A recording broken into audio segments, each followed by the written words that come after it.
पहला पाठ प्रेरित चरित अध्याय 20 पद संख्या 17 से 24। विक्रम ने मिलेत से एफेसस के कलीसिया के अध्यक्षों को बुलाया और उन पर उन्होंने कहा, आप लोग जानते हैं कि जब मैं पहली बार एशिया पहुंचा तो उस दिन मेरा आचरण आपके बीच कैसा था। यहूदियों के षड्यंत्रों के कारण मुझ पर अनेक संकट आते हैं। मैं आंसू बहाकर बड़ी वृत्ति से प्रभु की करता रहा। जो बातें तुम लोगों के हित में बताते हो, मैंने उन्हें कभी नहीं देखा, बल्कि मैं सबके सामने और घर घर जाकर उनके संबंधों में शिक्षा देता हूँ। मैं यहूदियों और यूनानियों से दोनों से अनुरोध करता हूँ कि वे ईश्वर की ओर अभिमुख हो जाएं और हमारे प्रभु ईसाइयों में विश्वास करें। अब मैं आत्मा की प्रेरणा से विवश होकर यरूशलेम जा रहा हूँ। वहाँ मुझ पर क्या गुजरेगा मैं यह नहीं जानता। पवित्र आत्मा नगर नगर में मुझे विश्वास है कि वहाँ सावधानियाँ और दुख मेरी प्रतीक्षा कर रहे हैं। मेरी दृष्टि में मेरे जीवन का कोई मूल्य नहीं। मैं तो केवल अपनी दौड़ समाप्त करना और ईश्वर की कृपा का संदेश सुना का वह कार्य पूरा करना चाहता हूँ जिसे प्रभु ईसा ने मुझे बताया। मैं आप लोगों के बीच राज्य का संदेश सुन रहा हूँ। अब मैं जानता हूँ कि आप में कोई भी मुझे फिर कभी नहीं देख पाएगा। इसलिए मैं आज आप लोगों को आश्वस्त हूँ कि मैं किसी के दुर्भाग्य का उत्तरदायी नहीं हूँ, क्योंकि मैंने आप लोगों के लिए ईश्वर की पूर्ण विधान के रूप में स्पष्ट करने में कुछ भी नहीं रखा। सुसमाचार यूहन्ना अध्याय 17 पद संख्या 1 से 11। ये सब कहने के बाद ईसा अपनी आँखों को ऊपर उठाएं, पिता, वो घड़ी लगा हुआ है।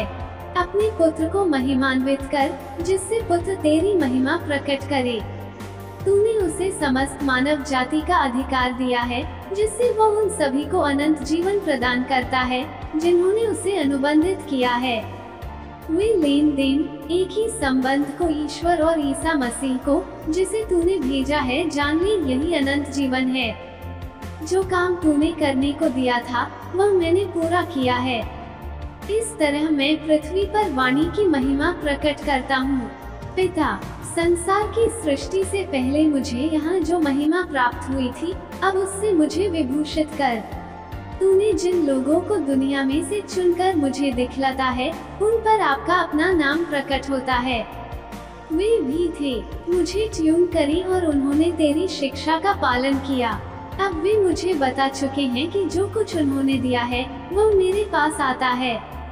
तूने जो संदेश दिया, मित्रों ने मुझे संदेश दिया। उन्होंने उसे संदेश दिया कि मैं यहाँ आया हूँ और उन्होंने विश्वास किया कि मैंने मुझे भेजा है। मैं उनके लिए विनती करता हूँ। मैं संसार के लिए नहीं, बल्कि उनके लिए विनती करता हूँ जो मुझे चिन्हित करते हैं, क्योंकि वे ही हैं। जो कुछ मेरा है वो गौर करता है और जो कुछ मेरा है वह मेरा है। मैं उनके द्वारा महिमान्वित हुआ। अब मैं संसार में नहीं रहूंगा, परंतु वे संसार में रहेंगे और मैं तेरे पास आ रहा हूँ। मनन चिंतन।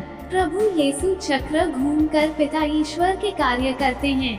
उनकी शिक्षाओं और चमत्कारों का मकसद पिता ईश्वर की महिमा करना था।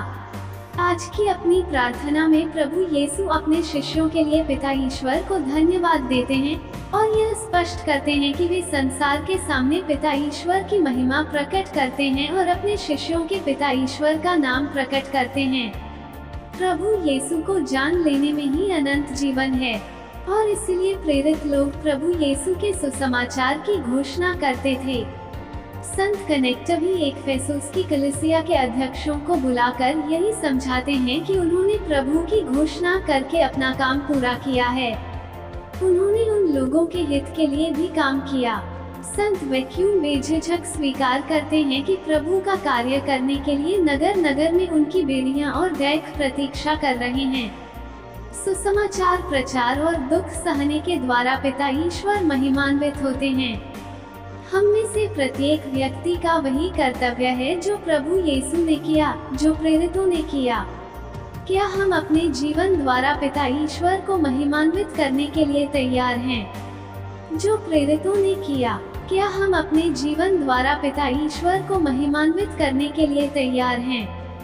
जो प्रेरितों ने किया, क्या हम अपने जीवन द्वारा पिता ईश्वर को महिमान्वित करने के लिए तैयार हैं? आमीन।